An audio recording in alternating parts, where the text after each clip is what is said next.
रूह की आंख खुली तो अपने आप को यारम के आसार में पाया। वो मुस्कुराते हुए उठी और वॉशरूम जाने लगी। जब बाहर से ज़रा ज़रा शोर की आवाज़ सुनी तो खिड़की की तरफ जाने लगी जहाँ से आवाज़ आ रही थी। यारम ने उसे झूठ बोला था कि इस कमरे में खिड़की नहीं है। इस बात को यारम ने खुद ही बाद में बताया था। उससे खिड़की खोली तो बाहर मुकम्मल अंधेरा था, लेकिन बाहर मेन गेट नजर आ रहा था। यहाँ पर कुछ लोग यूनिफॉर्म में खड़े थे, जो कि हाथ में टॉर्च लिए आगे पीछे देख रहे थे। होटल की इंतज़ामिया भी वहीं खड़ी थी। उससे सोचा क्यों ना वो यारम को जगाए, लेकिन वो गहरी नींद में सो रहा था, इसलिए उसे जगाए बगैर ही वो खिड़की पर खड़े उन लोगों को देखती रही। वो बाहर जाना चाहती थी, लेकिन वो उन लोगों से कैसे पूछती कि आखिर मसला क्या है, क्योंकि ना तो उसे इंग्लिश ठीक से आती थी और ना ही उनके मुल्क की ज़ुबान। इसलिए खामोशी से खड़ी ये सब कुछ देखती रही। फिर वहाँ एक एम्बुलेंस आई और 2 लोगों को गाड़ी में डाल कर ले गई। या खुदाया! इसका मतलब यहाँ पर कत्ल हुए हैं। ये भी तो हो सकता है वो लोग बीमार हों, ज़रूरी तो नहीं कि वो लोग मरे हुए हों। लेकिन अगर वो लोग सिर्फ बीमार होते तो पुलिस यहाँ क्यों आती? यही सब कुछ देखते हुए उससे यारम को जगाना ही बेहतर समझा। यारम उठें, देखें बाहर पुलिस आई है। मुझे लगता है यहाँ कुछ गड़बड़ हुई है। एम्बुलेंस भी आई है, कुछ लोगों को लेकर गए हैं यहाँ से। वो उसके करीब आकर उसको जगाने लगी, लेकिन शायद यारम के उठने का कोई इरादा ना था। वो करवट लेकर दूसरी तरफ मुड़ गया। यारम उठे ना, देखे ना। रूह ने हिम्मत ना हारी, एक बार फिर उसे उसे जगाने लगी, जब अचानक यारम ने उसे पकड़कर एक झटके से बेड पे गिराया और उसके ऊपर झुका। तुम्हें क्या है? वो जो भी करें, दूसरों की फिक्र करती हो, कभी मेरे बारे में भी सोचा है? उसके इरादे जानकर रूह ने फौरन बेड से उठने की कोशिश की, मगर यारम की गिरफ्त इतनी भी हल्की ना थी। वो उसका दुपट्टा एक तरफ फेंकता, एक बार फिर से उसके चेहरे पर झुका था। यारम मेरी बात तो सुने, बाहर वहाँ। इससे पहले कि रूह कुछ और कहती, यारम ने उसके लबों पर अपनी उंगली रख दी। मेरी बात सुनो, आई लव यू। भूल जाओ सब कुछ, सिर्फ मेरे बारे में सोचो, सिर्फ मुझे सुनो। उसके बालों में मुंह छुपाता वो धीरे धीरे सरगोशियां कर रहा था। कुछ देर में रूह भूल ही गई कि वो उसे क्या कहने वाली थी। अगर याद रहा तो बस इतना कि वो इस वक्त यारम की बाहों में है। धीरे धीरे उसके कान में सरगोशियां करते यारम उसे किसी और दुनिया में लिया गया, जहाँ सिर्फ रूह और यारम थे, जहाँ किसी तीसरे वजूद की कोई जगह ना थी।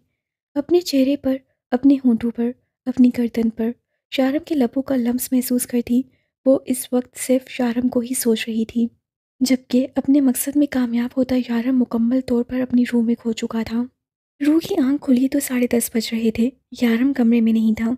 उठकर फ्रेश हुई और यारम का इंतज़ार करने लगी। यारम के पास उसका फ़ोन नहीं था, वो अपना फ़ोन लाया ही नहीं था, जबकि वो अपना फ़ोन साथ लाई थी। लेकिन इस फ़ोन पर सवार यारम के और कोई फ़ोन नहीं कर सकता था, और ये बात रूह को पता ही नहीं थी। काफ़ी देर इंतज़ार करने के बाद भी यारम वापस नहीं आया। ना जाने कहाँ चले गए, बता कर तो जाते। वो काफ़ी देर कमरे में टहलती रही। वेटर उसके लिए नाश्ता लेकर आया, लेकिन वो उससे भी यारम के बारे में कुछ नहीं पूछ सकती थी, क्योंकि उस बेचारे को उर्दू आती नहीं थी और रूह उसकी ज़ुबान समझ जाए ये तकरीबन नामुमकिन था। खुद कमरे से बाहर जाने का सवाल ही पैदा नहीं होता था। उसे यारम के वो थप्पड़ आज भी याद थे। जब कुछ भी ना बचा तो वो टीवी ऑन करके बैठ गई। यारम तकरीबन 12 बजे वापस आया। उसके कमरे में आते ही रूह मुंह फेर कर बैठ गई। उसके इस तरह से बैठने पर यारम बेहासा मुस्कुराते हुए उसके करीब आया। तो मेरा बेबी नाराज़ है मुझसे, मेरा बच्चा बात भी नहीं करेगा मुझसे। वो उसके करीब आया और उसे अपनी बाहों में लिया। मुझे लगा अभी तुम्हारे जागने का कोई चांस नहीं है, इसलिए गया था। हाँ, तो बता के भी तो जा सकते थे। मैं कितनी देर से इंतज़ार कर रही हूँ। चाहे मुझे नहीं करनी बात आपसे।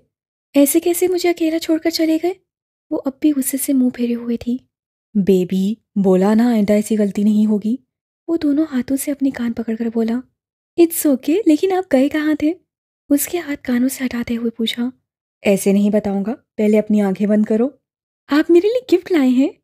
रू आंखें चमका कर बोली। हाँ लाया हूँ बाबा, गिफ्ट लाया हूँ तुम्हारे लिए। अब आंखें बंद करो। शारम ने उसे प्यार से पुचकारते हुए कहा। रू ने फौरन आंखें बंद कर ली। जब शारम अपनी जेब से कुछ निकालने लगा, तब रू ने जरा सी आंख खोली। नो चीटिंग, शारम ने सख्ती से कहा। ओके सॉरी सॉरी, अब नहीं करती। रू ने जोर से अपनी आंखें बंद करते हुए कहा, जब शारम ने उसके गले से दुपट्टा निकालते हुए कुछ पहनाया। दुनिया की सबसे हास लड़की के लिए एक हास सोफा। आंखें खोलूं? रू ने एक्साइटेड होकर पूछा। हाँ अब खोलो। यारम को ऑर्डर मिलते ही रू ने फौरन आंखें खोली। और अपने गले में पहना लॉकेट देखने लगी जिसमें एक नीले रंग का हीरा था। उस हीरे को उस चेन में किस तरह से जोड़ा गया था समझना बहुत मुश्किल था, जबकि हीरे के अंदर एक तहरीर लिखी थी। यारम, ये क्या लिखा है इसके अंदर? समझना मुश्किल था, लेकिन उसके अंदर रूही यारम पढ़ना इतना मुश्किल ना था। यारम एलिस्कार रो, यानी कि यारम अपनी रूह से बेइंतहा मोहब्बत करता है। शारम ने उसकी आंखों में देखते हुए हीरे पर लिखी तहरीर उसे सुनाई। रूह ने शर्मा कर नजर झुका ली। वैसे तुम आई लव यू टू बोल सकती हो, यारम ने शरारत से कहा। उफ लड़की, कितना शर्माती हो। चलो इधर आओ और बदले में मुझे इसके कोई गिफ्ट दो। यारम ने खींचकर उसे अपने करीब करते हुए कहा। मैं क्या दूं? वो इतनी हल्की आवाज में मिनमिनाई कि यारम बामुश्किल सुन पाया। वो जो कल देने वाली थी। यारम ने उसके होंठों को उंगली से सहलाते हुए कहा। मैं तो नहीं दूंगी, रूह शरारत से कहती उसे धक्का देकर दूर हुई, जबकि यारम ने एक ही झटके में उसे पकड़कर वापस अपने करीब तर कर लिया। लेकिन तुम मुझे जानती हो, मैं तो ले ही लूंगा, उसके होंठों पर पूरे इस्तकाक से मोहर सब करते हुए कहा। तुमने मुझे पागल कर दिया है। सोचता हूँ तुम मुझसे दूर चली गई तो मेरा क्या होगा। आई लव यू, उसके चेहरे पे जा बजा अपनी मोहब्बत की निशानी छोड़ता एक बार फिर से उसके होश ठिकाने लगाने रहा था, जब अचानक रूह को सुबह वाला वाक़या याद आ गया। यार अब सुबह होटल में क्या हुआ था? आप तो बाहर गए थे ना, कुछ तो पता चला होगा। पुलिस क्यों आई थी? रूह पूछने लगी। हाँ, वो दो लड़के थे, किसी ने उनकी ज़बान काट दी और उनके जिस्म पर छोटे छोटे जख्मों के निशान थे, जैसे किसी ने ब्लेड से उनके जिस्म के छोटे छोटे हिस्से काटे हों। वैसे खबर मिली है कि वो रेप करके इस होटल में छुपे हुए थे। पुलिस वैसे भी उनकी तलाश में थी। अच्छा ही हुआ किसी ने पुलिस की हेल्प कर दी, शारम ने मुस्कुराते हुए बताया। यारम, लेकिन वो पुलिस को गिरफ्तार भी तो करवा सकता था। इस तरह से उन पर जुल्म करने की क्या जरूरत थी? ये तो बेहिस्सी की इंतहा है। बेचारे कितनी तकलीफ में होंगे, और किसी ने उनकी जुबान काट दी, जिस्म पर कट लगा दिए। जाने कितना बेहिस आदमी था जिसे उन पर तरस नहीं आया। इंसान तो हो ही नहीं सकता, कितना बेरहम था वो। उसने बस बहुत हो गया, क्या बेकार बातें लेकर बैठ गई हो? कब से बकवास किए जा रही हो? कोई और बात नहीं है कि तुम्हारे पास करने की? वो इतने जोर से चिल्लाया कि रूह घबराकर उससे दूर हुई। मैं तो बस, वो मिनमिनाई, जब यारम ने खींच कर करीब किया। दूर मत जाया करो मुझसे, कभी नहीं, उसकी आंखों में आंखें डालते हुए बोला। उसके हाथ की गिरफ्त इतनी सख्त थी कि रूह को अपने बाजुओं में उसकी उंगलियां दसती हुई महसूस हुई। यारम, मुझे दर्द हो रहा है।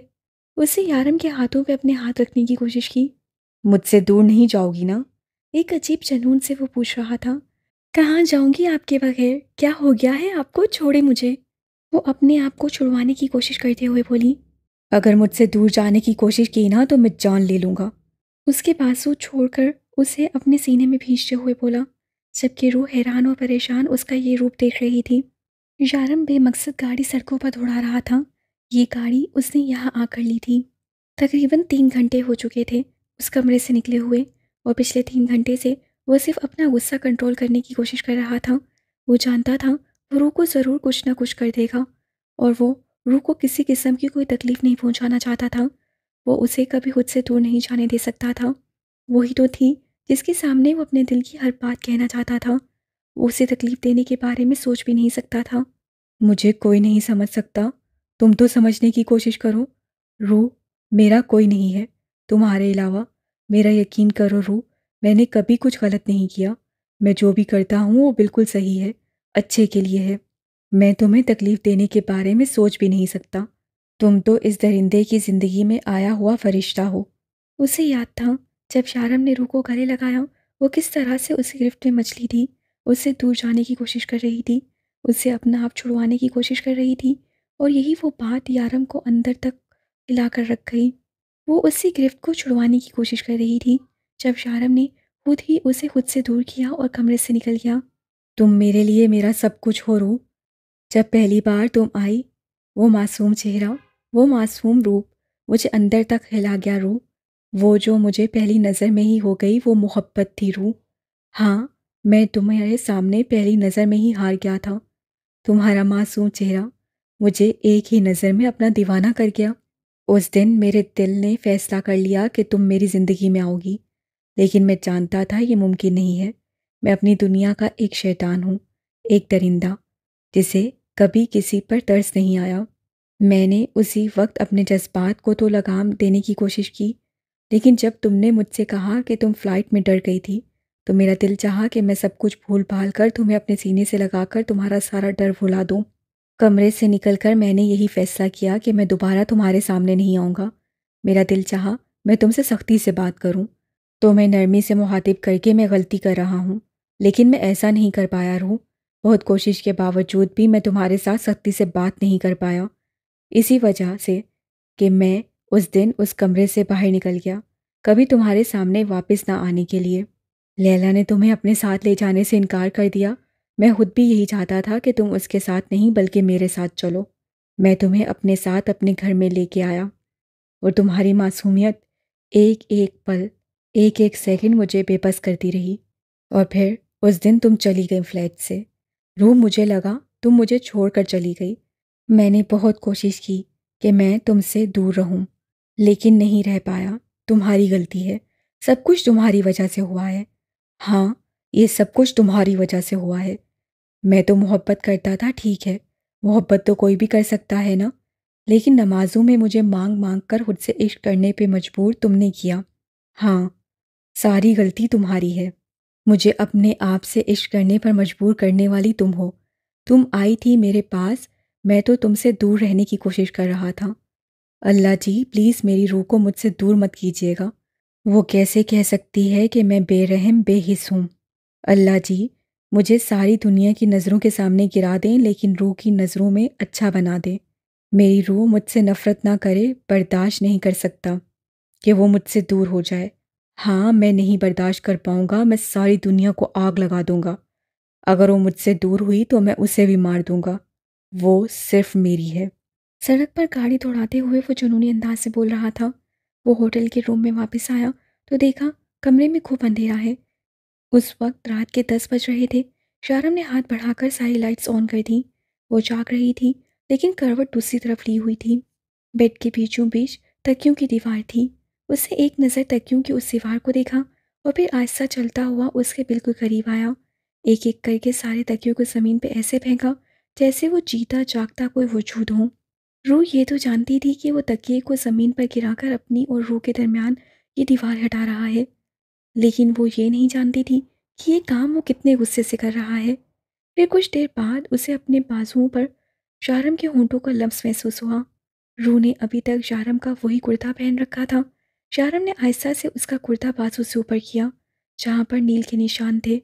बहुत दर्द हो रहा है, वो आहिस्ता आहिस्ता उसके बाजू को सहलाते हुए पूछ रहा था। मैं आपसे नाराज़ हूँ, रूह हंसी ऊंची आवाज़ में बोली, जैसे कि वो बहुत दूर बैठा हो। तो मेरा बच्चा मुझसे नाराज़ है। उसके अंदाज पर मुस्कुराते हुए शारम मजीद उससे करीब हुआ। रूह ने उसकी तरफ देखकर जोर जोर से गर्दन हाँ में हिलाई। माफ़ी की कोई गुंजाइश नहीं है। अंदाज में दुनिया भर की नदामत थी। आप आइंदा मुझ पर इस तरह से गुस्सा नहीं होंगे ना? प्लीज़ मुझ पर चिल्लाया मत करें, मुझे बहुत डर लगता है। आपके अलावा कोई नहीं है मेरा। यारम मैं गलत हूँ तो मुझे बता दिया करें। आपके सामने किसी दूसरे के बारे में बात नहीं करूँगी, लेकिन प्लीज़ मुझ पर ऐसे गुस्सा मत हुआ करें। अम्मी और आपी भी ऐसे ही चिल्लाती रहती थी मुझ पर। मैं आपसे कभी दूर नहीं जाऊँगी, लेकिन आप अगर मुझ पे चिल्लाएंगे तो मैं बेड के बीच में ऐसे ही दीवार बना दूँगी। मासूम से अंदाज़े मासूम सी धमकी दे डाली। नहीं प्लीज़ ये गज़ब मत करना, वरना मैं तुम्हारे एक एक तकिए को टांग मार मार कर नीचे फेंकूंगा। वो शरारत से बोला। रूह भी खिलखिलाकर हंसी। वैसे तुम्हें मनाने का स्पेशल इंतज़ाम भी किया था मैंने, लेकिन तुम तो ऐसे ही मान गई। स्पेशल इंतज़ाम क्या किया था आपने? जल्दी बताएं मुझे। वो एक्साइटमेंट में बिल्कुल उससे करीब जुड़कर बैठ गई। शाहरम ने उसकी कमर में हाथ डालते मज़ीद करीब किया। यहाँ नहीं बताऊंगा, तुम्हें मेरे साथ चलना होगा। शाहरम ने उसके गाल पर अपने लब रखते हुए कहा। वो शर्मा कर पीछे हटी। बाहर बहुत सर्दी है, रू ने बेबसी से कहा। रू, तुमने सारा हनीमून यहीं पर निकलवा देना है। तुम तो इस रूम से बाहर ही नहीं निकलती हो। चलो जल्दी यहाँ से उठो और मेरे साथ चलो। शारम ने उसका हाथ पकड़कर अपनी तरफ खींचा। अच्छा बाबा, मुझे कपड़े चेंज करने दे। रूह ने अपना हुलिया देखा जो अभी तक शारम के कपड़ों में थी। कोई ज़रूरत नहीं है कपड़े चेंज करने की, तुम बहुत प्यारी लग रही हो इनमें। अब जल्दी चलो। उसे ज़बरदस्ती अपने साथ घसीटते हुए कहा, अरे बाबा, शूज़ तो पहनने दे मुझे। रू ने यारम को पीछे की तरफ खींचने की कोशिश की। वो उसे घसीटते हुए रूम से बाहर लेके जा रहा था। जल्दी करो, यारम ने एहसान करने वाले अंदाज में कहा। वो बेहद खुश था क्योंकि उसकी रूह उससे नाराज़ नहीं थी। रूह ने शूज़ पहने तो यारम हंसी खुशी रूम से बाहर निकला और वो रूम लॉक करने लगी। अभी वो होटल से बाहर निकले ही थे कि रिसेप्शनिस्ट ने यारम को मुखातिब करके उसकी फ़ोन कॉल के बारे में बताया। कौन है ये बदतमीज़? यहाँ पर भी मुझे सुकून से नहीं रहने देते। यारम रूह का हाथ पकड़ते हुए उसे अपने साथ लिए फ़ोन सुनने आया। हाँ, क्या हुआ है? उसे सलाम करने या हैरियत पूछने की सहमत न की।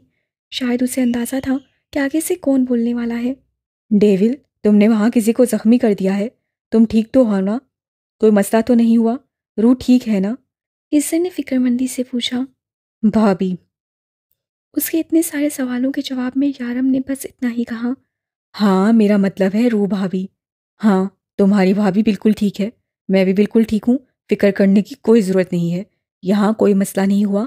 हाँ, होटल में कोई मसला हुआ है। 2 रेपिस्ट यहाँ पर थे। किसी ने उनकी ज़बान काट डाली। ज़रूर किसी की बीवी के लिए गलत अल्फाज इस्तेमाल किए गए होंगे।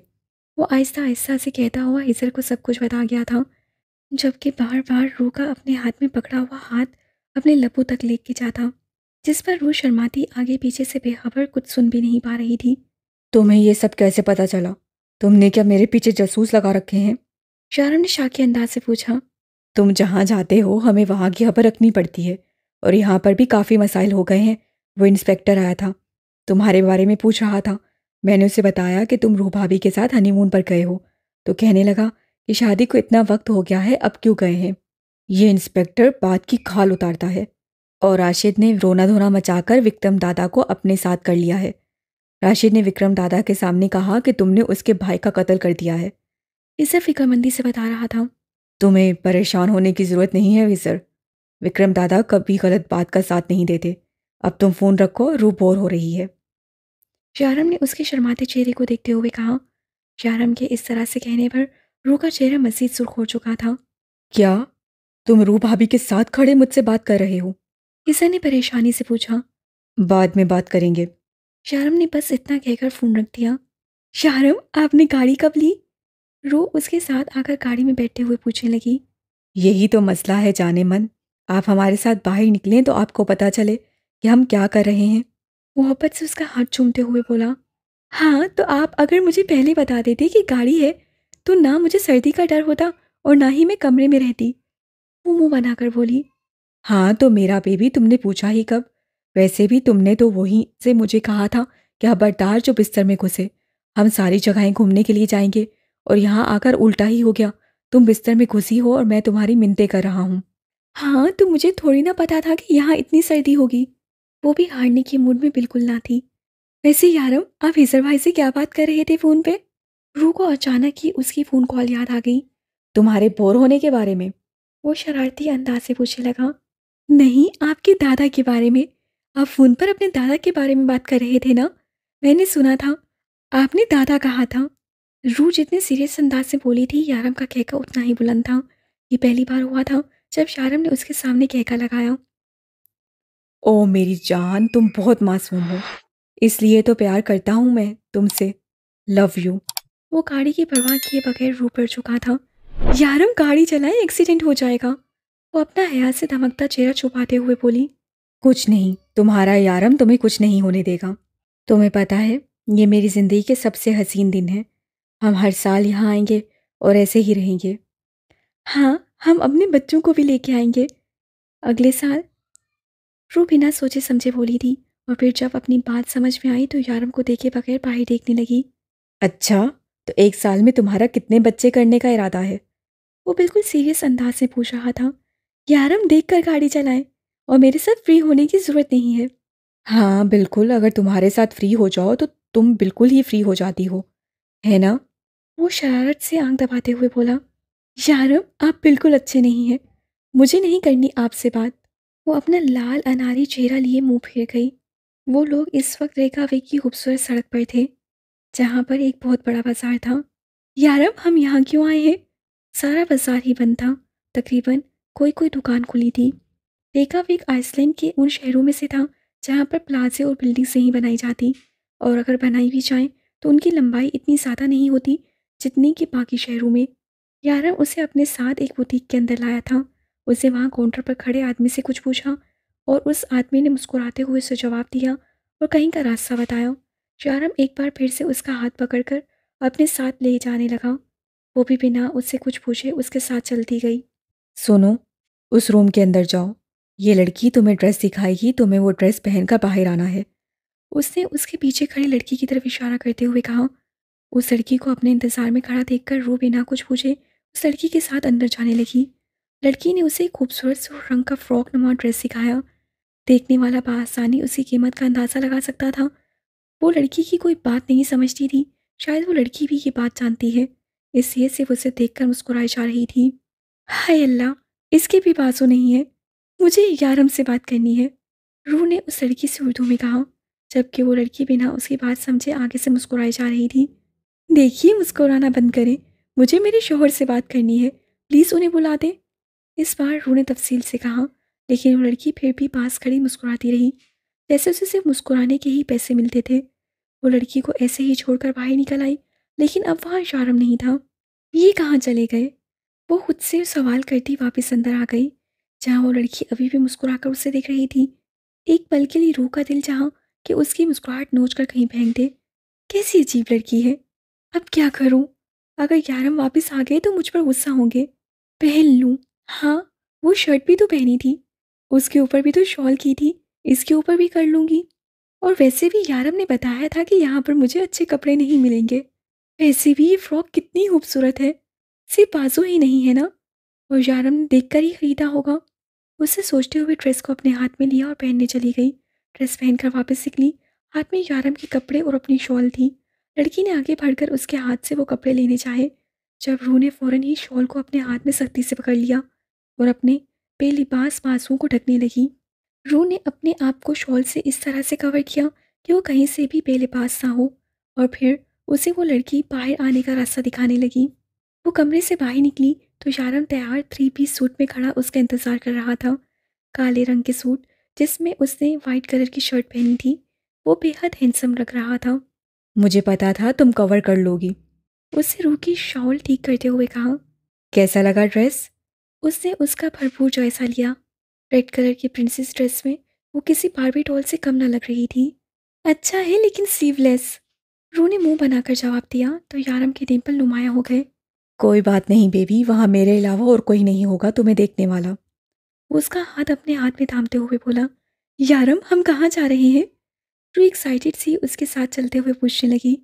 यारम, मैं इन हाई हील्स में ठीक से चल नहीं पा रही। उससे हमने जूतों की तरफ इशारा करते हुए कहा, जो कि उस लड़की ने उसके ड्रेस के साथ मैचिंग के लिए उसके पैरों के करीब रखे थे। वो उसे ये बता नहीं पाई कि उससे कभी हाई हील्स नहीं पहनी। मैं उठा के ले चलूं? वो शरारत से रुका था। नहीं, मैं चल सकती हूँ। इससे पहले कि यारम सच में उसे अपनी बाहों में उठा लेता, वो तेजी से आगे की तरफ बढ़ी और पूरी तरह से लड़खड़ा गई। इससे पहले कि वो गिरती, यारम उसे अपनी बाहों में भर चुका था। शर्म के मारे रू अपनी निगाहें तक न उठा पा रही थी। यारम, लोग देख रहे हैं, प्लीज मुझे नीचे उतारे। नहीं रू, यहाँ के लोगों को कोई फर्क नहीं पड़ता इन सब बातों से। और दूसरी बात, तुम मेरी बीवी हो, मैं जो चाहे करूं। वो कहते हुए तेजी से आगे बढ़ा और आकर वापस उसे गाड़ी में बिठाया। रू ने शुक्र का कलमा पढ़ते हुए जल्दी से अपनी साइड का दरवाज़ा बंद किया। यारम, हम कहाँ जा रहे हैं? आप बताते क्यों नहीं मुझे? वो फिर से पूछने लगी। वहाँ जहाँ मेरे और तुम्हारे अलावा कोई तीसरा ना हो। अब एकदम चुप होकर बैठ जाओ। तुम्हें पता है मुझे ड्राइविंग के दौरान बात करना बिल्कुल पसंद नहीं। वो सख्ती से कहता हुआ अपनी सीट पर बैठ गया, जबकि रू सीट के साथ टेक लगाकर आंखें मूंदने लगी। खबरदार रू, सोना मत, तुम्हारी नींदों का कुछ करना पड़ेगा। वो उसे वार्न करते हुए बोला, और फिर थोड़ी ही देर बाद यारम ने अंधेरे में गाड़ी रोक दी। चलो आओ रू। वो उससे गाड़ी से नीचे उतरने के लिए कह रहा था, लेकिन इस अंधेरी सड़क पर वो दोनों कहाँ जाते? यहाँ तो सिर्फ एक जंगल था, वो भी बर्फ से ढका हुआ।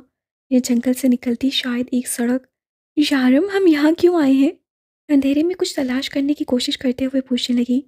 क्योंकि आज मैं तुमसे कुछ सवाल पूछना चाहता हूँ, और अगर तुमने उनके बिल्कुल ठीक जवाब दिए तो मैं तुम्हें अपने साथ वापस ले चलूँगा, और नहीं तो तुम्हें यहीं जंगल में छोड़ दूँगा। वो बिल्कुल सीरियस मूड में बोल रहा था। अगर हिम्मत है तो छोड़ कर दिखाए। मुझे पता है आप मेरे बगैर नहीं रह सकते। मैं आपसे दूर चली गई तो यहाँ सड़कों पर पागलों की तरह घूमेंगे आप। क्या दावा था। वो कुछ ही दिनों में समझ चुकी थी कि यारम उसे छोड़ नहीं सकता। रूह। उसने जज्बात की शिद्दत से उसका नाम पुकारा था। रूह सवालिया अंदाज से उसके चेहरे को देख रही थी। I love you. I love you so much. बिल्कुल ठीक कहती हो तुम। अगर तुम मुझसे दूर हुई ना तो मैं वाकई ही इन सड़कों पर पागलों की तरह घूमूंगा। फिलहाल तो तुमने मेरा पागलपन देखा ही नहीं। मैं सच में तुम्हारे बगैर नहीं रह सकता। मुझसे कभी दूर तो नहीं जाओगी ना? वो खुद भी नहीं जानता था कि ये सवाल वो बार बार उससे क्यों पूछ रहा है, जबकि वो ये बात अच्छे से जानता था कि अगर वो उससे दूर जाने की कोशिश करे तो वो उसे दूसरी दुनिया से भी ढूंढ निकालेगा। यारम, मैं आपको छोड़कर कहीं नहीं जाऊंगी, और अगर जाऊंगी भी तो कहाँ जाऊंगी? आपके अलावा है ही कौन मेरा? वो गाड़ी से निकलकर उसके साथ चलते हुए कहने लगी। अच्छा बताओ, कितना प्यार करती हो मुझसे? करती भी हो कि नहीं? उसका हाथ थामे साथ चलते हुए कहने लगा। यारम, आप मेरी हर बात में शामिल हैं। आप मेरी हर सांस में शामिल हैं। हर नमाज के बाद की दुआ है आप। मैं खुद भी नहीं जानती कि आप मेरे लिए क्या हैं। यारम, आप मेरे लिए मेरा सब कुछ हैं। अब आप इससे मेरी मोहब्बत कह लें या कुछ और, लेकिन आपसे ज़्यादा अजीज़ मुझे इस दुनिया में और कोई नहीं है। आप जब सुबह काम पर जाते हैं तो मैं सारा दिन आपका इंतज़ार करती हूँ, और फिर जब आप वापस आकर। वो शर्माई थी, शारम के डिम्पल नुमाया हुए। वो अपने शौहर के सामने अपने ही शौहर के सारे दिन की बेताबियां बयान नहीं कर पाती थी। जानती हो रू, मेरी माँ कहा करती थी, अगर किसी शख्स की मोहब्बत आपकी हर नमाज की दुआ बन जाए तो समझ लो वो मोहब्बत इश्क बनकर आपकी रूह में उतर चुकी है। मैं तुम्हारी रूह में उतरना चाहता हूँ रू। अंधेरे में आहिस्ता आहिस्ता चलते हुए कह रहा था, जबकि रूह के वजूद को उसने अपने आप में छुपाया हुआ था। आप कितनी मोहब्बत करते हैं मुझसे, बताएं मुझे। रूह ने पूछा। मोहब्बत वो कहकर लगाकर हंसा था। तुम मेरा आइन हो, तुम मेरा शीन हो, तुम मेरा काफ हो। ये रूह यारम के दिल से रूह में उतरा हुआ इश्क है। रूह की आंखों से बेताब आंसू छलके। रूह, तुम मेरी जिंदगी में आई पहली खुशी हो। मैं कभी सोच भी नहीं सकता था कि मैं इतना खुशकिस्मत इंसान हूँ कि मुझे तुम जैसी लड़की मिली। वो मोहब्बत से उसे अपने साथ लगाए उसके आंसू साफ कर रहा था, जबकि आहिस्ता आहिस्ता ये सफ़र अभी जारी था। शारम आहिस्ता आहिस्ता कहता उसे अपने साथ लिए कहीं जा रहा था। कुछ फासले पर उसे थोड़ी सी रोशनी नजर आई। उनकी गाड़ी कहीं पीछे छूट चुकी थी। देखा तो सामने एक छोटा सा घर था, जिसके अंदर की लाइट्स चल रही थी। यारम, ये। रूह ने सामने छोटे से घर की तरफ इशारा किया। हाँ मेरी जान, अब तुमने अगले साल हमारे बच्चों के साथ यहाँ आने का प्लान बनाया है तो मैंने सोचा उनके लिए घर भी तो होना चाहिए। बहुत छोटा घर है वो, यहाँ पर बड़े घर नहीं मिलते। यहाँ सब लोग ऐसे ही छोटे छोटे मकानों में रहते हैं। मैंने आबादी से अलग थलग एक छोटा सा घर लिया है। मैंने बहुत सोचा तुम्हें क्या क्या गिफ्ट दूँ, फिर मेरे जहन में यही एक चीज़ आई। कैसा लगा? शारम ने मुस्कुराते हुए पूछा। बहुत प्यारा है। शारम ने देखा कि रूह रोने की मुकम्मल तैयारी पकड़ चुकी है। बिल्कुल मेरे जैसा। शारम ने शरारत से कहा। आप कब से प्यारे हो गए? प्यारी सिर्फ लड़कियां होती हैं। रूह ने उसी गलतफहमी दूर करनी चाहिए। हाँ यार, लड़के तो हॉट होते हैं मेरे जैसे, या लड़कियां हॉट भी होती हैं। वो शरारत से आंख दबाकर बोला। यारम, आप बिल्कुल भी अच्छे नहीं हैं। छोड़े मुझे, मेरे घर के अंदर जाना है। वो अपना आप छुड़ाकर गुलाबी चेहरा लिए अंदर जाने लगी। सॉरी बेबी, आज तो नहीं छोड़ूंगा। आज आखिर हमारे नए घर में हमारा पहला दिन है। उसे रूह को अपनी बाहों में उठाते हुए शरारत से कहा। बाकी घर सुबह देख लेना, फिलहाल सिर्फ बेडरूम ही देखो। वो उस पर झुकते हुए बोला और उससे लिए सीढ़ियां चढ़ने लगा। सुबह जब रूह की आंख खुली तो सुबह के 10 बज रहे थे। उसने अपने आप को शारम की बाहों में पूरी तरह से कैद पाया। शर्मीली सी मुस्कान मुस्कुराते हुए शारम का हाथ अपने ऊपर से हटाने लगी। जब शारम ने उसे और कस के अपनी बाहों में भरा। यारम, प्लीज़ छोड़े, सुबह के 10 बज रहे हैं। कितना वक्त हो चुका है? वो उसकी बाहों से अपना आप छुड़ाते हुए बोली। तुमने क्या करना है इतनी जल्दी जागकर? लेटी रहो ऐसे ही, मैं तुम्हें महसूस करना चाहता हूँ। वो उसके बालों में मुंह छुपाते हुए बोला। यारम, मुझे भूख लगी है। यारम को रात वाली टोन में वापस आते देखकर जल्दी से कहा। ना तुम्हारी नींद खत्म होती है ना तुम्हारी भूख खत्म होती है। पहले बताओ तुम्हारा खाना जाता कहाँ है? तुम्हें लगता क्यों नहीं है? अपनी हालत देखो, कुछ खाया पिया करो। हाँ, ताकि आपकी तरह मोटी हो जाऊं। बाजू देखे आपने अपने, कितने मोटे हैं। लड़की, लोग ऐसी बॉडी लाने के लिए दिन रात मेहनत करते हैं। 2 साल का कोर्स करके ऐसे मसल्स बनाते हैं। और जैसे तुम मोटापा कह रही हो ना, लड़कियां मरती हैं ऐसे लुक्स पे। शायरम ने उसे अपने इन मसल्स की अहमियत समझाना ज़रूरी समझी। पता नहीं कौन सी लड़कियां हैं जो ऐसे लुक्स पर मरती हैं। रूह ने नाक से मक्खी उड़ाई। मतलब तुम नहीं मरती हो मेरे लुक्स पे? शायरम ने अपनी तोपों का रुख सीधा उसी की तरफ किया। हेलो, मुंह धोकर रखिए। मुझे आपके लुक्स से कोई लेना देना नहीं है। मुझे तो बस आपके ये डिम्पल थोड़े से अच्छे लगते हैं। रूह ने उसकी गाल पर उंगली रखते हुए कहा। थोड़े से? यारम ने उसकी नकल उतारी। हाँ, बिल्कुल थोड़े से। बाकी आप बिल्कुल भी अच्छे नहीं हैं। चलो जी, कुछ तो अच्छा है। यारम ने भरपूर अपने डिम्पल्स की नुमाइश करते हुए कहा और लगे हाथ एक प्यारी सी गुस्ताखी भी कर दी। यारम, आप बिल्कुल भी अच्छे नहीं हैं। रूह ने सुर्ख होते चेहरे से कहा। हाँ पता है, मैं बिल्कुल भी अच्छा नहीं हूँ, लेकिन मेरे डिम्पल्स थोड़े से अच्छे हैं। यारम आंख दबाते हुए बोला। छोड़े मुझे, मुझे मेरा घर भी देखना है।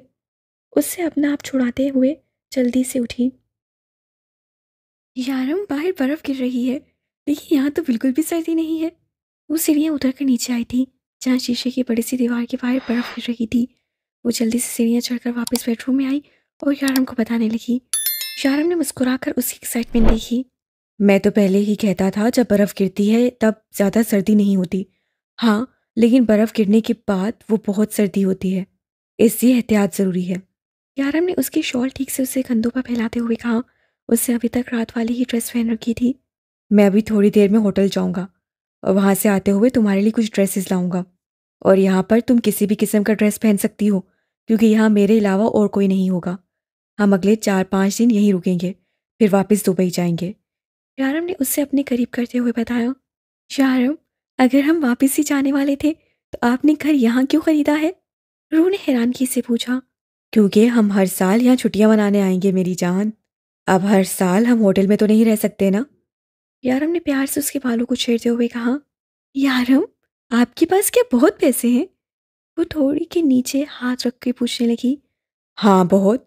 क्यों, तुम्हें कुछ चाहिए क्या? वो मुस्कुराया। मुझे लिपस्टिक लेनी है। रूह ने जल्दी से फरमाइश कर दी। यारम कहकर लगाकर हंसा। रूह, तुम लिपस्टिक के लिए मुझसे पूछ रही थी कि मेरे पास कितने पैसे हैं? इसमें हंसने वाली कौन सी बात है? मेरी आप ही के पास बहुत सारी लिपस्टिक्स थी। वो कभी कभी मुझे भी लगाती थी। रूह एक्साइटेड ने बताते हुए कब उसके इतने करीब बैठ गई उसे खुद भी पता न चला। एहसास सब हुआ जब यारम उसे पूरी तरह से घेर चुका था। यारम, प्लीज छोड़े। रूह का दिल जोर से धड़कने लगा। यारम की गुर्बत में उसका यही हाल होता था। उसने अपना आप छुड़वाने की नाकाम सी कोशिश की, जब यारम ने उसके लबों पर अपने होंठ रखकर उसकी बसामत को नाकाम बना दिया। नहीं, मुझे कहीं नहीं जाना, यही रहना है। मुझे भी आराम करना है। रूह ने उसे फैसला सुनाया। लेकिन रूह, तुम यहाँ कैसे रहोगी? मैं तुम्हें अकेला छोड़कर नहीं जा सकता। मैं अपने घर में अकेली नहीं रह सकती। यारम, कुछ नहीं होगा मुझे। क्या हो गया है आपको? मैं ऊपर रहूंगी। प्लीज, मैं इस वक्त बिल्कुल सफर नहीं करना चाहती। नहीं रूह, यहाँ खतरा है। यहाँ जंगली जानवर हैं। मैं तुम्हें अकेले नहीं छोड़ सकता, ना जाने मुझे कितना वक्त लग जाए। यारम किसी हाल में उसे अकेला छोड़ने को तैयार ना हुआ। ओहो, मैं बाहर निकलूंगी तो जंगली जानवर आएंगे ना। और वैसे भी जंगली जानवर रात को आते हैं। आज तो इतनी रोशनी है यहाँ। आप प्लीज आप जाएं। अगर आप लेट हो जाएंगे तो फिर लेट आएंगे और फिर आते ही मेरी नींद के दुश्मन बन जाएंगे। रूह जल्दी जल्दी बोलती अपनी जुबान दांतों के नीचे दबा गई। उसकी बात सुनकर यारम के डिंपल नुमाया हुए। ठीक कह रही हो तुम। जल्दी जाऊंगा तो जल्दी वापस आऊंगा, क्योंकि वापस आके मुझे तुम्हारी नींद का दुश्मन भी बनना है। वो शरारत से कहता हुआ उठा। और दरवाज़ा अंदर से ठीक लॉक करो। और जब तक मैं ना आऊं बाहर मत निकलना। यहाँ दूर दूर तक कोई आता जाता नहीं। ख्याल रखना अपना, मेरे लिए। वापस उसका माथा चूमते हुए बोला और बाहर निकल गया। उसके जाने के बाद रूह ने पूरा घर देखा, जो कि वो सुबह ही देख चुकी थी। घर की सेटिंग ठीक नहीं थी, जो कि उससे खुद अपनी मर्जी से करनी थी। थोड़ी देर के घूमने फिरने के बाद उसे पता चला घर में हर जगह हीटिंग सिस्टम लगा है, जिसकी वजह से घर के अंदर सर्दी नहीं लगती। वो अब समझी थी। यारम के पिछला दरवाज़ा बंद करने के लिए जाते हुए उसे इतनी सर्दी की लग रही थी, तो अंदर आते ही उसे सर्दी क्यों नहीं लगी? ये सच था कि बर्फ़ गिरते हुए इतनी सर्दी नहीं महसूस होती, लेकिन ये भी सच है कि इंसान जितनी सर्दी महसूस करे, उसे उतनी सर्दी लगती है। और रूह से ज़्यादा अच्छी तरह से सर्दी कौन महसूस कर सकता था। ये बात यारम बहुत ज़्यादा अच्छी तरह से समझ चुका था, इसीलिए उससे इस घर में स्पेशली हीटिंग सिस्टम लगवाया था। और अब घूमने के बाद वो टीवी के सामने आ बैठी और फिर थोड़ी ही देर में बोर होके वो अपने बेडरूम में आई। यारम की परफ्यूम और सिगरेट की मिली-जुली महक अभी तक कमरे में मौजूद थी। यारम सिगरेट बहुत पीता था और इस चीज़ से रूह को कोई एतराज़ ना था, क्योंकि उसकी बहन तानिया भी अम्मी और बहनों से छुप-छुपा कर सिगरेट पीती थी। उसको पता होने के बावजूद उससे ये बात कभी किसी को ना बताई। खैर वो बता भी देती तो वैसे भी कौन उसकी सुनता। वो यही सब सोचते हुए आकर बेड पे लेट गई। वो अब भी अपनी आज की और कल की ज़िंदगी के बारे में सोच रही थी। कितना कुछ बदल चुका था यहाँ आके, कितनी अलग हो चुकी थी उसकी ज़िंदगी। पाकिस्तान में तो उसे खुद के लिए सोचने को भी वक़्त ना मिलता था। वहाँ कौन था उसकी परवाह करने वाला, उसको पूछने वाला। वो दिन-रात काम करती थी, कोई नहीं था जो उसके बीमार होने पर उसे डॉक्टर के पास लेके जाता। डॉक्टर के पास लेके जाना तो दूर, कोई उसे दवाई तक नहीं ला के देता था। सबके खाने के बाद अगर खाना ख़त्म हो जाता और उसके लिए कुछ ना बचता, तो कोई उससे ये नहीं पूछता था कि तुमने रात में खाना खाया या नहीं। और यहाँ कोई था जो उसकी ज़रा सी बात भी कितने गौर से सुनता था, उसकी परवाह करता था, उसके खाना ना खाने पर 100 बार पूछता था। कितनी बदल चुकी थी उसकी ज़िंदगी। शारम उससे मोहब्बत नहीं इश्क करता था और इस इश्क पे वो ईमान ले आई थी। सोचते सोचते ना जाने कब उसकी आंख लग गई। आँख खुली तो भाई थोड़ा-थोड़ा अंधेरा छा चुका था। वक़्त देखा तो शाम के 3 बज रहे थे। यारम अभी तक नहीं आए। ये कहाँ रह गए? वो सोचते हुए उठी और खिड़की का पर्दा हटाया। दूर सड़क पर एक आदमी चलता हुआ जा रहा था। उससे कंबल-नुमा शॉल से खुद को ढका हुआ था या शायद उससे कोई जैकेट पहन रखा था। हुडी वाला दूर से समझ नहीं आ रहा था। यारम ने तो कहा था यहाँ कोई भी आता-जाता नहीं। यारम ने बताया था कि यहाँ दूर-दूर तक ना कोई बाजार है और ना ही कोई घर। तो फिर ये आदमी कौन था? कहीं कोई रास्ता तो नहीं भूल गया? सोचते हुए पर्दा बराबर किया और वापस बेड पर बैठ गई। थोड़ी देर में आदमी को भुलाकर वापस नीचे आ गई। यारम अब तक नहीं आए। फ़ोन भी नहीं लाया अपना, वरना पूछ लेती। चलो टीवी देखती हूँ, उससे सोचा और एक बार फिर से टीवी ऑन करके बैठ गई। यारम को गए हुए तकरीबन 2.5 घंटे हो चुके थे। होटल यहाँ से बहुत फासले पर था। इससे तो बेहतर था साथ ही चली जाती। वो सोचते हुए एक बार फिर से टीवी बंद करके कमरे में आ गई। यहाँ खाना बनाने का कोई सामान मौजूद ना था, वरना वो ही बना लेती। यारम ने जाने से पहले उसे ब्रेड खिलाकर चाय पिलाई थी और अब उसे हल्की-फुल्की भूख भी महसूस हो रही थी। कमरे में आने के बाद उसे एक बार फिर से यारम के इंतज़ार में सड़क देखने के लिए पर्दा हटाया, तो देखा वो आदमी अभी भी वहीं उसी जगह खड़ा है। बाहर बर्फ गिरना शुरू हो चुकी थी और वो आदमी अभी तक वहीं खड़ा था। या अल्लाह! ये कैसा आदमी है? इस तरह से बर्फ में खड़ा है। यकीनन ये आदमी रास्ता भूल के इस तरफ आ गया है। शायद अब किसी गाड़ी या लिफ्ट का इंतज़ार कर रहा होगा। मुझे इसकी मदद करनी चाहिए। लेकिन ये तो मेरी ज़ुबान समझता ही नहीं। मैं इसे कैसे बताऊँ कि वो गलत जगह आया है? उफ़! जैसे भी बताऊँ, लेकिन मेरा फ़र्ज़ बनता है कि मैं इसे सही रास्ता दिखाऊँ। रू ने सोचते हुए अपनी शॉल को ठीक से सर पर लिया और घर से बाहर निकल आई। वो आहिस्ता-आहिस्ता कदम उठाती उस आदमी की तरफ बढ़ने लगी, लेकिन पास आने पर उसे अजीब सा एहसास होने लगा। उसे लगा जिसके पास वो जा रही है, वो इंसान नहीं बल्कि कोई और चीज़ है। लेकिन अब वो उसके बहुत करीब आ चुकी थी और उसकी सोच बिल्कुल ठीक थी। वो इंसान नहीं बल्कि कोई और मखलूक थी। वो चीज़ रूह की मौजूदगी को महसूस कर चुकी थी। रूह ने अपने कदम वहीं रोक लिए। चीज़ पलटकर उसकी तरफ देखने लगी और उसे देखते ही रूह की चीख निकली। शाहराम ने बिल्कुल ठीक कहा था, यहाँ पे खतरनाक और खौफनाक तरीन जानवर है। ना जाने इंसान नुमा दिखने वाली ये कौन सी चीज़ थी जिसके हाथ में किसी जानवर का एक छोटा सा बच्चा और मुंह खून से लथपथ था। और अब उसका अगला शिकार रूह थी। खतरनाक तरीन जानवर जिसके मुंह और हाथों पर खून लगा था। उसे किसी छोटे से जानवर के जिस्म का कोई हिस्सा अपने हाथों में लिया हुआ था। उसका पूरा जिस्म सफ़ेद था। पीछे से ऐसा लग रहा था जैसे कोई आदमी लंबा सा जंपर पहन के खड़ा है। लेकिन पास आने के बाद पता चला कि ये कोई आदमी नहीं बल्कि एक जानवर है। उसका कद किसी आम आदमी की तरह था, मगर जिस्मानी लिहाज से काफ़ी मोटा था और बिल्कुल आम आदमियों की तरह 2 पैरों पर चल रहा था। शक्ल खतरनाक तरीन सूअर जैसी थी। रूह की तो जैसे सांस सी थमने लगी। वो खतरनाक जानवर तेजी से उसकी तरफ लपका। रूह को लगा कि जैसे वो अपनी आखिरी सांसों के बहुत करीब है। बस कुछ ही देर में उसकी जिंदगी खत्म होने वाली है। वो खतरनाक तरीन जानवर उसकी तरफ बढ़ने लगा था और अब कुछ ही लम्हों में उस पर हमला करने वाला था। वो चीख मारती जैसे ही पीछे की तरफ भागने लगी, कोई उसके ऊपर से छलांग लगाता उस खतरनाक जानवर और रूह के बीच आ रुका और अपने हाथ में रखी हुई कोई चीज जानवर की गर्दन के अंदर घुसा दी। यारम, भागे यहाँ से, चले यारम, प्लीज चले यहाँ से। रूह कहते हुए उसका हाथ पकड़कर पीछे की तरफ खींचने की कोशिश कर रही थी, लेकिन रूह के लिए समझना मुश्किल था कि वो जानवर अभी तक पीछे क्यों खड़ा है, उन पर हमला क्यों नहीं कर रहा। रूह ने जब उसे खींचने की कोशिश की तो जानवर भी 7 कदम उठा रहा था। चले यहाँ से वरना। अंदर जाओ रूह। वो बिना किसी डर के बोला, लेकिन रूह ने उसे खींचना ना छोड़ा।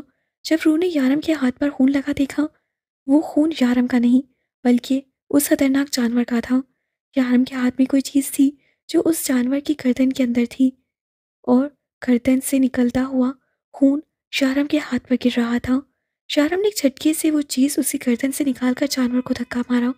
वो दूर जाकर जमीन पर गिरा। खून तेजी से उसकी गर्दन से निकल रहा था। यारम, चले यहाँ से, रूह ने सहमे हुए अंदाज से कहा। नहीं, ये जिंदा है। जब तक मैं इसे मार ना दूं नहीं जाऊंगा। यारम ने एक झटके से उसके हाथ से अपना बाजू छुड़ाया और फिर से उस जानवर की तरफ बढ़ा और फिर उसके करीब बैठकर उसे देखने लगा। वो दर्द से तड़प रहा था।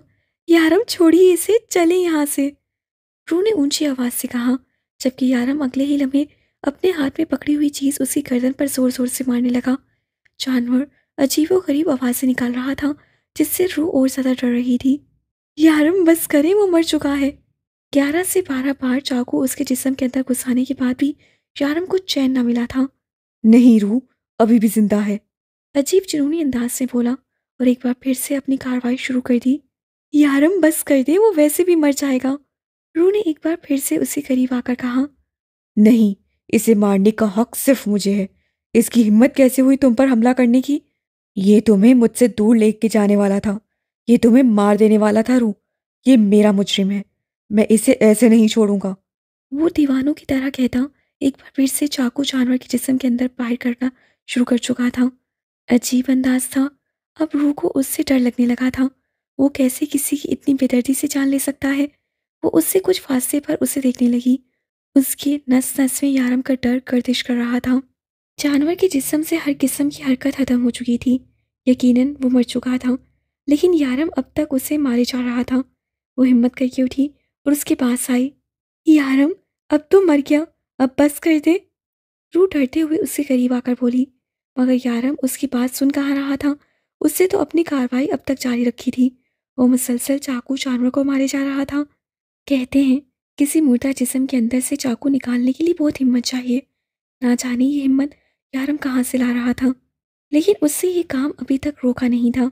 मजीद ये सब कुछ देखना रूह के बस से बाहर था। जानवर मुकम्मल तौर पर खून से लथपथ और उसका खून पूरी तरह से बर्फ पर गिरा हुआ था। वो दीवाना वार उसे मारे जा रहा था। रूह को उसकी दीवानगी से अजीब खौफ आने लगा। रूह वहां से उठी और अपने घर की तरफ भाग गई। शाहरम ने उसे दूर जाते हुए देखा और एक बार फिर से दीवानों की तरह और ज्यादा गुस्से से उसे मारने लगा। तुम मेरी रूह को मारने आए थे। मेरी रूह को मुझसे दूर करना चाहते थे। देखो क्या अंजाम हुआ तुम्हारा। कोई भी मेरी रूह को मुझसे दूर करेगा, मैं उसका ऐसा ही हाल करूंगा।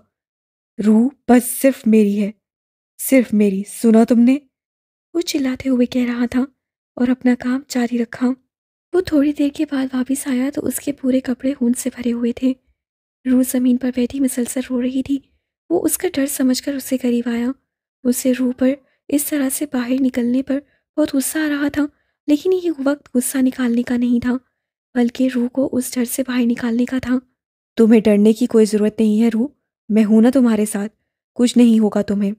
अपने हाथ से बहता खून साफ करते हुए यारम उसकी तरफ बढ़ा, जो पूरी तरह से डरी सहमी हुई थी। यारम, आपने उसे, यारम, आप ऐसा कैसे कर सकते हैं? रूह ने सहमे हुए अंदाज में यारम का हाथ अपने हाथ से दूर हटाने की कोशिश की। रूह, मैं ऐसा नहीं करता तो वो तुम्हें मार डालता। लेकिन अब तुम्हें घबराने या डरने की जरूरत नहीं है। वो जानवर अब तुम्हारा कुछ नहीं बिगाड़ सकता। तुम्हें उससे डरने की ज़रूरत नहीं है। मुझे उस जानवर से डर नहीं लग रहा यारम। मुझे आपसे डर लग रहा है यारम। आपको अंदाजा भी है आपने क्या किया है उसके साथ? प्लीज मेरे पास मत आए, प्लीज मुझसे दूर रहे। रू कहती हुई तेजी से सीढ़ियां चढ़कर अंदर से दरवाजा बंद कर चुकी थी। तुम्हें मुझसे डर लग रहा है रू? मुझसे? अपने यारम से? दीवाना वार अपने हाथ में लगा खून देखता और फिर दरवाजे की तरफ जो अंदर से बंद था। अपना सारा गुस्सा वो जानवर पर निकाल के आया था। इसी रू पर गुस्सा निकालकर उसे मजीद डरा नहीं सकता था। मुझे ये सब रू के सामने नहीं करना चाहिए था। रू को वहां से भेजकर मुझे उस जानवर को मारना था। लेकिन अब क्या हो सकता है? आज नहीं तो कल तो तुम्हें सब कुछ पता चल ही जाएगा ना। तुम्हें वैसे भी तो सब कुछ पता चल जाएगा, तो फिर क्या हर बार ऐसे डरती रहोगी तुम? तुम्हें समझना होगा। तुम्हें समझना होगा कि मैं ऐसा ही हूं और हमेशा ऐसा ही रहूंगा। और अगर तुम ऐसे ही डरती रहोगी तो कैसे गुजारा होगा हमारा? आज जानवर की मौत पर तुम इतनी उदास हो रही हो, और जब कल तुम मेरे हाथों कहीं लोग मरते देखोगी तब तुम्हारा क्या हाल होगा? तुम्हें इस सब के लिए तैयार रहना होगा। लेकिन अगर तुम मुझसे दूर होगी तो नहीं, मैं तुम्हें मुझसे दूर नहीं होने दूंगा। नहीं, मैं तुम्हें ये सब कुछ नहीं बताऊंगा। फिर भी पता चल गया तो मैं तुम्हें कभी खुद से दूर नहीं जाने दूंगा। फिलहाल सब कुछ ठीक है, सब कुछ नॉर्मल है। तुम्हें कुछ भी नहीं पता और मैं कुछ भी पता नहीं चलने दूंगा। अपने आप को रिलैक्स करते हुए बोला, लेकिन एक अजीब सी वहशत थी जो अंदर तक जा चुकी थी। वो सिर्फ एक जानवर था जो रूट जान ले सकता था। वो अभी तक नीचे सोफे पर बैठा अपने कमरे का बंद दरवाज़ा दिख रहा था। वो उठा और बाहर गाड़ी से आकर अपना सामान निकाला। उसने आज रू के लिए बहुत सारी शॉपिंग की थी, जिसकी वजह से उसे इतना वक्त लग गया। वो सारा सामान लेकर अंदर आया और वहां से अपने लिए एक सूट निकालकर अपने गंदे खून आलूदा कपड़े उतारे, बात लेकर फ्रेश हुआ ताकि जिस्म से उस गंदे जानवर के जिस्म के खून की बदबू खत्म हो। अब उसका इरादा रू को मनाने का था। मुझसे रूठ कर गई है, लेकिन यारम फर्क नहीं कर पाया था कि वो उससे रूठ कर नहीं बल्कि डर कर दूर हुई है। यारम ने सबसे पहले किचन में आकर खाना निकाला जो कि वो अपने साथ लाया था। उसे पता था अब तक तो रू को बहुत सख्त भूख लगी होगी। सुबह भी बहुत हल्का फुल्का नाश्ता किया था उसने। कमरे तक आया और दरवाज़ा खटखटाया। दरवाज़ा पहले से ही खुला हुआ था, यानी कि जो तब से यारम समझ रहा था कि वो उससे नाराज़ है, अंदर से दरवाज़ा लॉक करके बैठी है, वो उसकी गलतफहमी थी। वो अंदर आया तो वो बेड के पास ज़मीन पर बैठी, अपने घुटनों के गिर्द हाथ बांधे, घुटनों पर सर रखे शायद रो रही थी। वो उसके करीब आकर बैठ गया। रू, मैं जानता हूँ मेरी जान, आज जो कुछ भी हुआ वो बहुत गलत था। मैं भी डर गया था, लेकिन उस जानवर से नहीं, तुम्हें खोने से। तुम्हें अंदाज़ा भी नहीं है कि मैं तुमसे कितना प्यार करता हूँ। इधर देखो मेरी तरफ। उससे रू को अपनी तरफ करते हुए कहा, जो गुस्से से दोबारा मुंह फेर गई। तुम्हारे अलावा कोई नहीं है मेरा। अगर तुम्हें कुछ हो जाता तो क्या होता मेरा? मैं तो जीते जी मर जाता ना। यारम प्लीज ऐसी बातें मत करें। वो जो उससे मुंह फेरे दूसरी तरफ देख रही थी, उसके ऐसा बोलने पर तड़प कर उसकी तरफ हुई। तो फिर क्या करूं रू? मैं अपनी जिंदगी तुम्हारे बगैर सोच भी नहीं सकता। और तुम्हें किसने कहा था बाहर जाने के लिए? हाँ, मना करके गया था। फिर क्यों गई तुम बाहर? वो उससे पूछने लगा।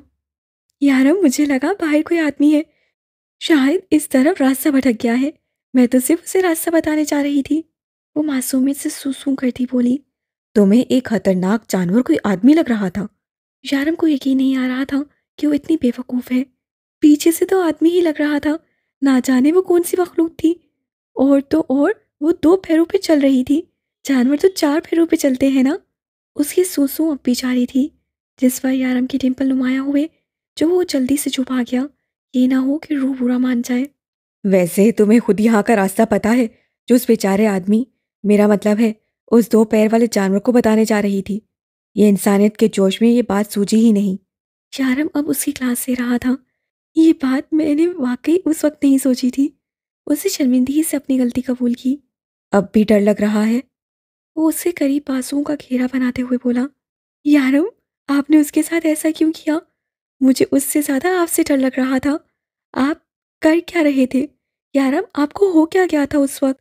पता है, उस वक्त आप मेरे यारम बिल्कुल नहीं लग रहे थे। ऐसा लग रहा था जैसे कोई और इंसान है। वो जो उसके गुस्से और बेरहमी की वजह से उससे दूर हुई थी, उसमें अपना पुराना यारम देखकर फिर से उसके करीब आ गई और उसके सीने पे सर रख के पूछने लगी। तुम नहीं जानती रूह, वो बहुत खतरनाक जानवर था, तुम्हारी सोच से ज़्यादा खतरनाक। अगर मैं उसे ठीक से नहीं मारता तो वो हमारे लिए मज़ीद खतरनाक हो सकता था। वो उसे प्यार से अपनी बातों में फिसला रहा था। तुम्हें पता है, वो एक बर्फानी सूर था। वो इंसानों की तरह इसलिए चलता है क्योंकि उसकी कमर की हड्डी बिल्कुल सीधी होती है, इंसानों की तरह। लेकिन मुझे ये बात समझाओ कि तुम्हें वो इंसान क्यों लगा? मतलब तुम्हें कैसे लगा कि वो इंसान है? शारम अपनी हंसी छुपाए पूछने लगा। आप मेरा मजाक उड़ा रहे हैं? रू ने रूठते हुए कहा। बिल्कुल नहीं मेरी जान, मैं तो बस पूछ रहा हूँ। इतना खतरनाक जानवर जो पीछे से भी इतना बुरा लगता है। शारम को अपनी हंसी रोकना मुश्किल लग रहा था। सबसे उसका चेहरा सुर्ख हो रहा था। वो नहीं लग रहा था, मुझे लगा उससे कोई जंपर पहना हुआ है, जैसे आम इंसान पहन के चलते हैं। अब वहाँ होटल में कितने लोग थे जो इस तरह की जैकेट पहने हुए थे। मुझे लगा उसे सर्दी से बचने के लिए इस तरह से अपने आप को ड्रेसअप किया हुआ है। रू ने उसकी बात काटते हुए मुंह बनाकर कहा, और कब से अपनी हंसी रोके यारम का चेहरा सुर्ख हो चुका था, मजीद अपना कहकर रोक न सका। अच्छा दफा करो उसे, जो होना था हो चुका है, अब खाना खाओ। वो हंसते हुए उसे खाने की तरफ मुतवज्जा करने लगा। सफ़र की वजह से यारम काफ़ी थका हुआ लग रहा था।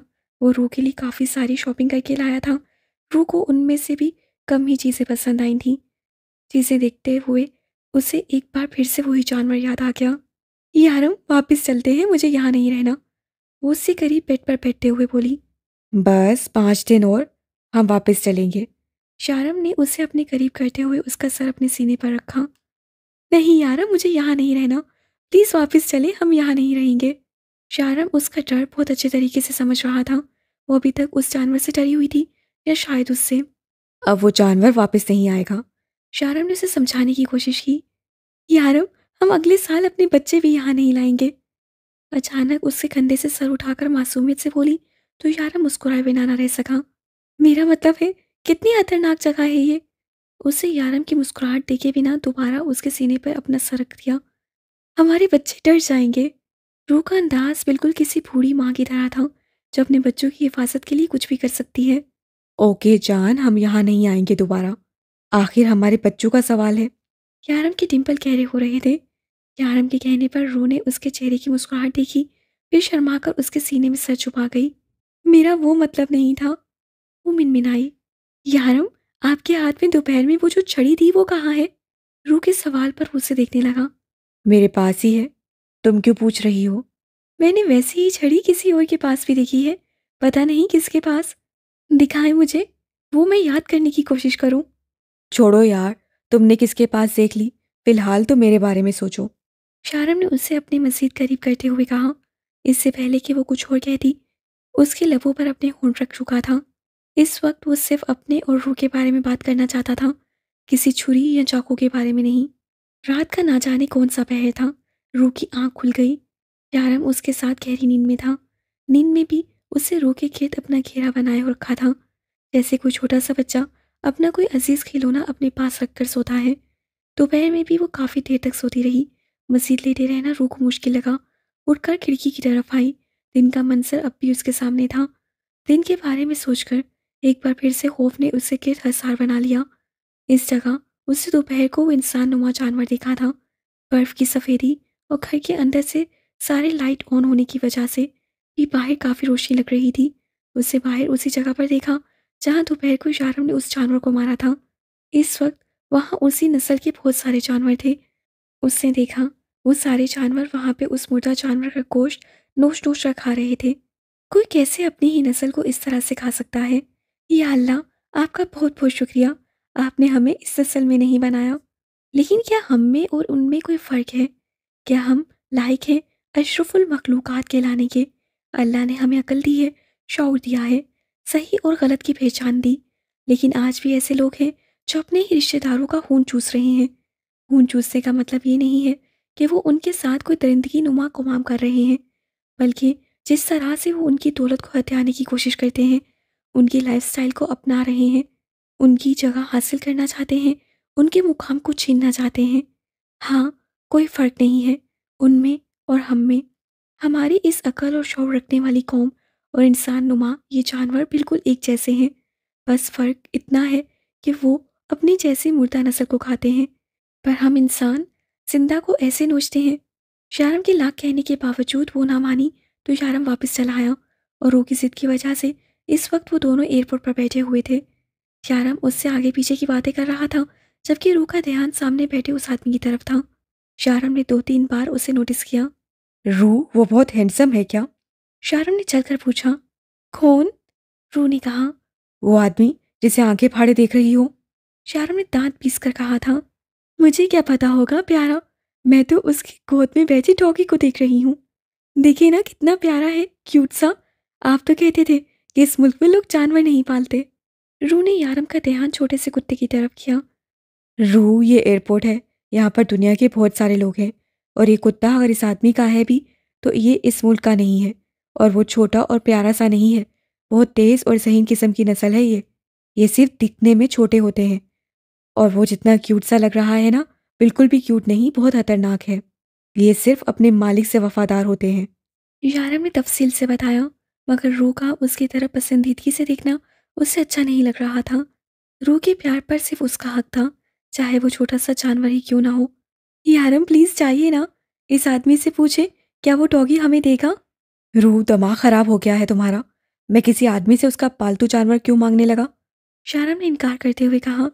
यारम, आप तो कहते थे कि आप मुझसे बहुत प्यार करते हैं। रू को अचानक ही उसका प्यार याद आ गया। रू, मेरी जान, मैं तुमसे बहुत प्यार करता हूँ, मगर इसका मतलब ये हरगिज़ नहीं है कि मैं लोगों से उनके कुत्ते मांगता फिरूं। और तुम्हें क्या लगता है वो आदमी अपना कुत्ता हंसी खुशी तुम्हें दे देगा? बेचारे ने बहुत मेहनत से पाला होगा उसे। शारम ने बात खत्म करना चाही। कहाँ पाला है, इतना छोटा तो है। वो पालूंगी मैं, अगर आप उसको यहाँ ले आएंगे तो। एक बार पूछने में क्या हर्ज है, आप मेरे लिए लिपस्टिक नहीं लाए थे। रू को अचानक ही याद आ गया कि शॉपिंग की चीज़ों के बीच में लिपस्टिक नहीं थी।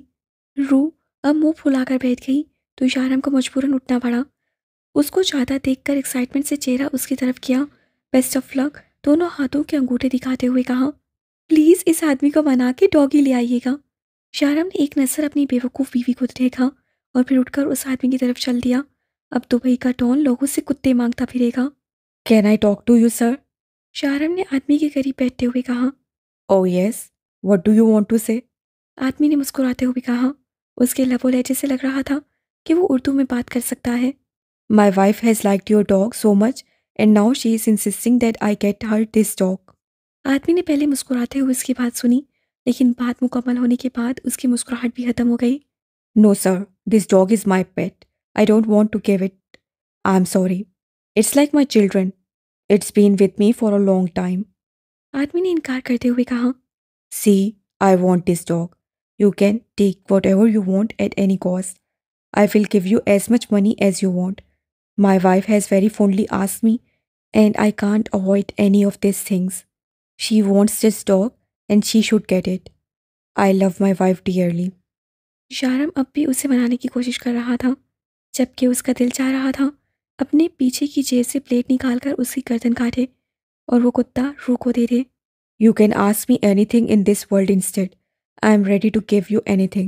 I am willing to give you 25,000 dirham for this dog. I think this price is enough for this dog. आदमी बेयकीनी से आंखें फाड़े उसे देख रहा था। तुम्हारी इंडियन करेंसी में ये 1 करोड़ से ऊपर होगा। शारम ने उसके हाथ में उसके कार्ड देखते हुए कहा, जहाँ राकेश मल्होत्रा लिखा था। तुम्हारा दिमाग खराब है? तुम एक छोटे से कुत्ते के लिए इतने पैसे देने को तैयार हो? वो आदमी भी अब उससे उसी की जुबान में बात करने लगा। हाँ, मैं तुम्हें इस कुत्ते के लिए मुंह मांगी रकम देने को तैयार हूँ।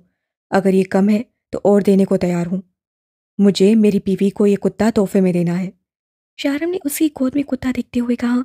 तुम्हें पता है, मुझे इस दुनिया में बस यही एक जानवर अच्छा नहीं लगता, लेकिन मेरी बीवी को ये बहुत पसंद आया है। तुम ये मुझे दो, बदले में अपनी ज़िंदगी संवार लो। This is a golden chance for you, you can change your life. Sharam ने बात खत्म करना चाहिए, मौके से फ़ायदा उठाना चाहिए। शारम ने सोचते हुए देख कर कहा। मैं 30,000 धर्म लूँगा। वो काफ़ी देर सोचने के बाद बोला, तो शारम के डिम्पल नुमाया हुए। तुम्ही ने तो कहा मौके से फ़ायदा उठाना चाहिए। उसको हंसता देखकर वो आदमी जल्दी से बोला। हाँ बिल्कुल, क्यों नहीं। शाहराम ने अपनी जेब से चेकबुक निकालते हुए कहा। Thank you so much. तुम्हारी वजह से मेरी बीवी मुझसे नाराज़ नहीं होगी। शाहराम ने चेक साइन करते हुए कहा। या तो तुम्हारे पास बहुत पैसा है या तुम अपनी बीवी से बहुत प्यार करते हो। आदमी ने चेक थामते हुए कहा। अगर तुम सीधे तरीके से मेरे मतलब है पैसा लेकर ये गद्दा मुझे नहीं देते तो मैं तुम्हें मार कर ले जाता। अब तुम खुद ही अंदाज़ा लगा लो कि मैं अपनी बीवी से कितना प्यार करता हूँ। शाहराम कुत्ते की रस्सी पकड़कर उसे खींचता हुआ अपने साथ ले गया।